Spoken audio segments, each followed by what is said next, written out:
दोस्तों नमस्कार। अमेरिका की अदालत में ट्रंप प्रशासन यह लिख कर देता है कि अगर हमने भारत और पाकिस्तान के बीच युद्ध ना रुकवाया होता तो स्थिति न्यूक्लियर वॉर की दिशा में चली जाती, लाखों लोगों की मौत हो जाती। इसीलिए राष्ट्रपति ट्रंप ने अपने अधिकारों का इस्तेमाल किया और उसके बाद व्यापार की दृष्टि से यानी टैरिफ और ट्रेड वार की जो परिस्थिति बनी, उस दिशा में दोनों देशों को लाकर खड़ा कर दिया।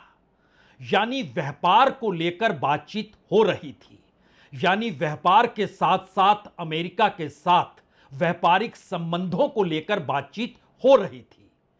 और इन व्यापारिक संबंधों को इसीलिए अमेरिकी राष्ट्रपति ने हथियार बना लिया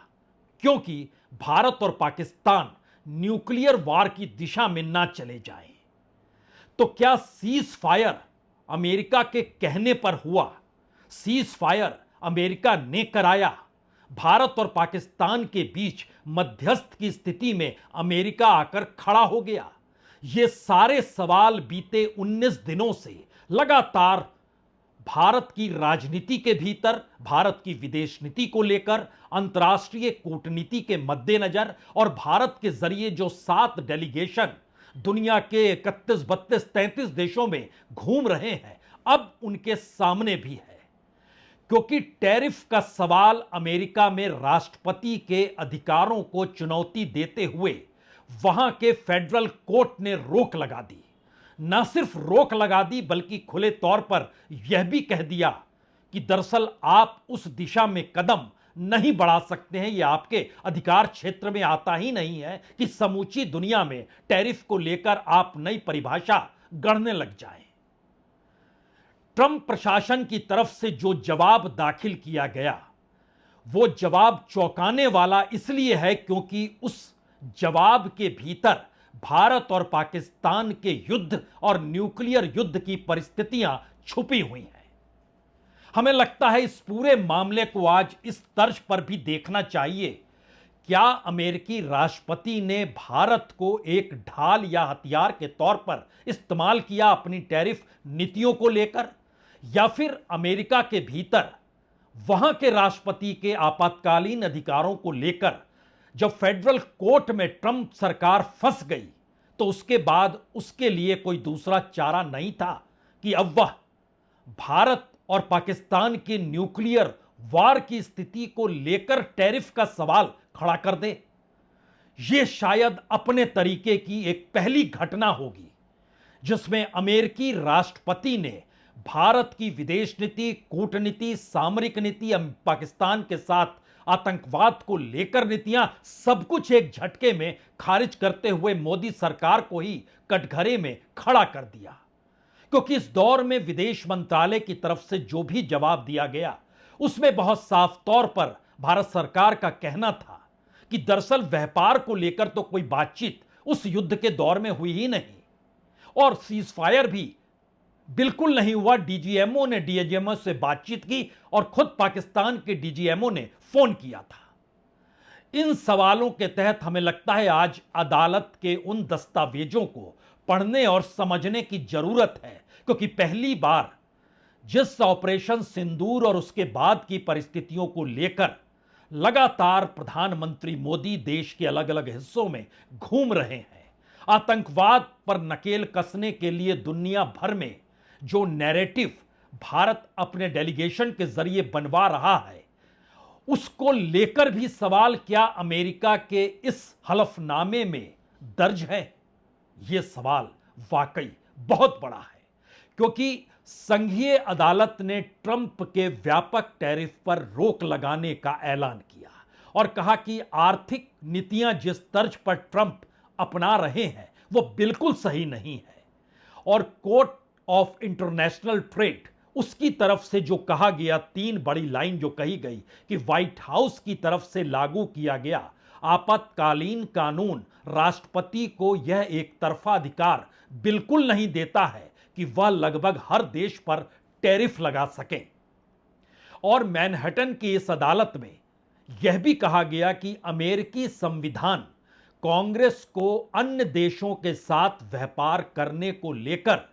विशेष शक्तियां देता है, यानी एक्स्ट्रा पावर देता है, और इसमें अर्थव्यवस्था को सुरक्षित करने के लिए राष्ट्रपति के दायित्व द्वारा अतिक्रमण नहीं किया जा सकता, यानी यह अधिकार कांग्रेस को है। राष्ट्रपति इसमें अतिक्रमण ना करें, वह इसमें घुसने की कोशिश ना करें। और ऐसे में अदालत ने कहा, जो आपने चीन को लेकर, मैक्सिको को लेकर, कनाडा को लेकर जो भी अलग अलग टैरिफ लगाए हैं, उस पर यह अदालत रोक लगाती है।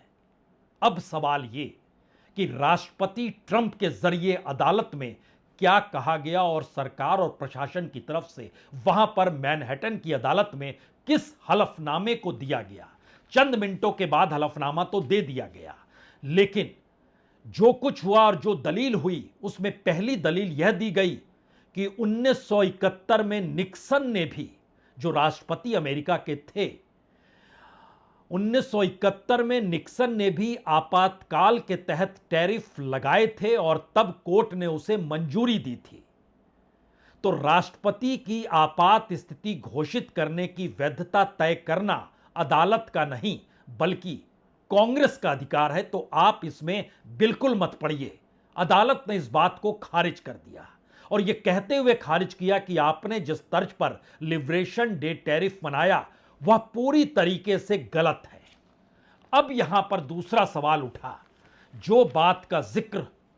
अब निकल कर आता है कि भारत और पाकिस्तान के युद्ध के साथ, क्योंकि इससे पहले जो निक्सन को अधिकार दिए गए थे उसको तो अदालत ने खारिज कर दिया,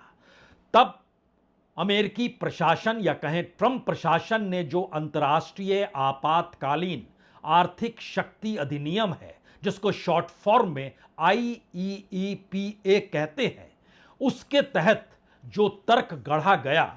उसमें खुले तौर पर यह कहा गया कि दरअसल IEEPA को सीमित करने वाले फैसले कर हर उस क्षेत्र पर असर पड़ जाएगा जिसमें रणनीतिक प्रभाव के लिए आर्थिक साधनों का इस्तेमाल किया जाता है। उसके बाद एक उदाहरण दिया गया, उस उदाहरण में बाकायदा एग्जाम्पल के तौर पर अमेरिकी प्रशासन ने जो लिखकर अदालत में सौंपा, उसमें लिखा कि भारत और पाकिस्तान दो परमाणु शक्तियां जो सिर्फ 13 दिन पहले, यानी यह पहला हलफनामा दोनों का नाम लेकर 23 मई को अदालत में कहा गया और उस हलफनामे में लिखा गया कि सिर्फ 13 दिन पहले युद्ध अभियानों में लगे हुए थे, यानी दुनिया के दो परमाणु शक्तिशाली या परमाणु हथियारों से लैस दो देश 13 दिन पहले ही युद्ध के अभियान में लगे हुए थे। और 10 मई, अब यहां पर बात आती है, 10 मई 2025 को एक अनिश्चित युद्ध विराम पर पहुंचाया गया। यह युद्ध विराम तभी हासिल हुआ जब राष्ट्रपति ट्रंप ने हस्तक्षेप किया और दोनों देशों के पूर्ण पैमानों पर युद्ध को टालने के लिए अमेरिकी या कहें यूनाइटेड स्टेट ऑफ अमेरिका के साथ व्यापार करने की पेशकश की। इस मामले में राष्ट्रपति की शक्ति को बाधित करने वाला एक प्रतिकूल फैसला भारत और पाकिस्तान को राष्ट्रपति ट्रंप की पेशकश की वैधता पर सवाल उठाने के लिए प्रेरित कर सकता है, जिससे पूरे क्षेत्र की सुरक्षा और लाखों लोगों की जान को खतरा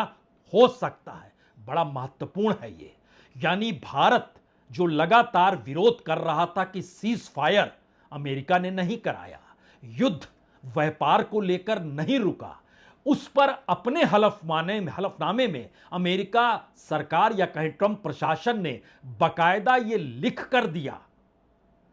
कि दरअसल दोनों देश अपने तौर पर अपने यहां के फैसले को जो अमेरिकी राष्ट्रपति ने अपनाया है उसमें अमेरिका के इस पेशकश की वैधता पर सवाल तो उठा सकते हैं या सवाल उठाने की दिशा में बढ़ तो सकते हैं, लेकिन समझना होगा इससे पूरे इस क्षेत्र में जो भारत पाकिस्तान का इलाका है वहां की सुरक्षा और लाखों लोगों की जान को खतरा हो सकता है। यानी अदालत के बीच जो बातें कही गई, 23 मई को अमेरिकी वाणिज्य सचिव हावर्ड लुटनिक ने यह हलफनामा कोर्ट के भीतर दिया और अपने तौर पर जो जानकारी दी बड़ा महत्वपूर्ण है। यह भी है कि इसी दौर में भारत के कॉमर्स मिनिस्टर, वाणिज्य मंत्री पीयूष गोयल हावर्ड लुटनिक से भी मुलाकात कर रहे थे अमेरिका जाकर, और व्यापारिक संबंधों को लेकर बातचीत हो रही थी। और इसी दौर में भारत का डेलीगेशन और भारत के बीच जो भी सरकार की तरफ से बयान आ रहे थे, उसमें इस बात का कोई जिक्र कभी नहीं किया गया कि व्यापार के मद्देनजर इस युद्ध को रोका गया, और अमेरिका ने ही यह पहल की, और अमेरिका ने ही न्यूक्लियर वार की सिचुएशन में दोनों देश पहुंच ना जाएं, इसीलिए इस पहल को आगे बढ़ाया। अब यहां पर सवाल है कि 14 मई को अगले दिन बकायदा ट्रंप के प्रशासन ने खुले तौर पर इस बात को कहा कि अमेरिका ने दो परमाणु शक्तियां भारत और पाकिस्तान के बीच बढ़ते टकराव में चतुराई से युद्ध विराम करा दिया है। और अमेरिका की तरफ से यह भी कहा गया कि यूनाइटेड स्टेट ऑफ अमेरिका ने रणनीतिक अधिग्रहण से लेकर नौसैनिक अभ्यास और घातक पदार्थों के निर्यात का कई तरह के बेहद महत्वपूर्ण खतरों से इस दौर में परिस्थितियां निपट रही है। ध्यान दीजिए, न्यूक्लियर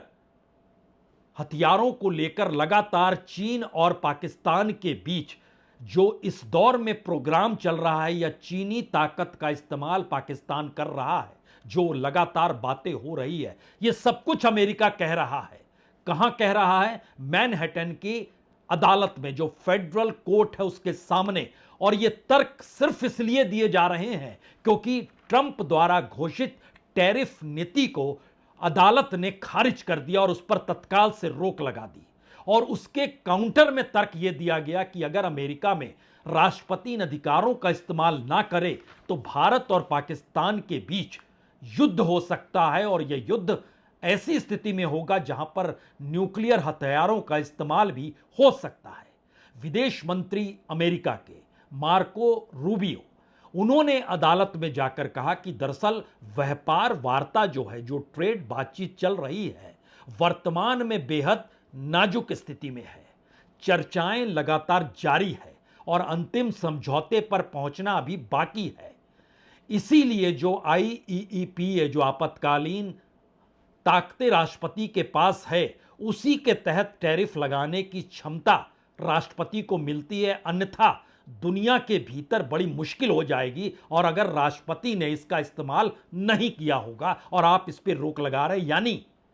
पूरे तरीके से अमेरिकी राष्ट्रपति ट्रंप की सरकार का पूरा तर्क भारत और पाकिस्तान के न्यूक्लियर वार को रोकना, युद्ध की आशंकाओं को खत्म करना, इस दौर में जो हथियारों का इस्तेमाल चीन के जरिए पाकिस्तान में हो रहा है उस बात को इंगित करना, यानी अंतर्राष्ट्रीय युद्ध की परिस्थितियों में व्यापारिक या टैरिफ वार के जरिए स्थितियों को अपने अनुकूल करने की बात अमेरिकी अदालत में खुद ट्रंप सरकार कर रही है। और जबकि यह भी याद कीजिए, सीज फायर के 3 दिन के बाद भारत के विदेश मंत्रालय के प्रवक्ता रणधीर जायसवाल सामने आए थे और उन्होंने खुले तौर पर कहा था कि 7 मई को ऑपरेशन सिंदूर होने से लेकर 10 मई को गोलाबारी और सैन्य कार्रवाई बंद करने की सहमति बनने तक भारत और अमेरिका जो भी बातचीत कर रहे थे उसमें सिर्फ और सिर्फ सैन्य स्थिति को लेकर बातचीत हो रही थी, कोई व्यापार को लेकर कोई बातचीत नहीं थी। तो क्या अमेरिका झूठ बोल रहा है? अमेरिका का हलफनामा जो अमेरिकी अदालत में टैरिफ के नियमों को रोक लगाने के काउंटर में दिया गया, क्या वो झूठ है? या इस दौर में भारत सरकार की तरफ से या मोदी सरकार ने जो पूरा ऑपरेशन सिंदूर के बाद की परिस्थितियों में अमेरिका का कोई भी हस्तक्षेप है ही नहीं और सारी जानकारी और सारे निर्णय अपने लेवल पे लिए गए, क्या यह झूठ है? क्या यह एक ऐसी स्थिति है जो कमोवेश भारत की अपनी कूटनीति, अपनी विदेश नीति और कम से कम युद्ध की आशंकाओं के बीच वह भी पाकिस्तान के साथ लेकर इससे पहले कभी नहीं आई? 3 बड़े सवाल पूरी दुनिया के सामने भी होंगे और भारत के सामने भी होंगे। पहला बड़ा सवाल तो यही है कि जो कुछ सीज फायर के जरिए हुआ उसके पीछे अमेरिका है या नहीं है। दूसरा सवाल है भारत की कुछ चली या नहीं चली। तीसरा सवाल है, क्या व्यापार भारत की अर्थनीति की रीढ़ को तोड़ देगा अगर अमेरिका साथ खड़ा नहीं होगा? क्या यह स्थिति आ चुकी है, इसीलिए अमेरिकी रास्तों पर भारत चल पड़ा है? और दूसरी परिस्थिति इसके ठीक उलट है, क्या अमेरिका ने भारत को एक हथियार बनाया अपनी टैरिफ नीतियों को बचाने के लिए? क्या इस दौर में न्यूक्लियर स्टेट भारत और पाकिस्तान के होने को एक हथियार या ढाल के तौर पर इस्तेमाल अपने हलफनामे में अमेरिकी राष्ट्रपति ने किया? और तीसरी परिस्थिति है, क्या इस दौर में जो कुछ भी मोदी सरकार ऑपरेशन सिंदूर के बाद की परिस्थितियों को लेकर कह रही है, कर रही है, वो सब कुछ झूठ है? शायद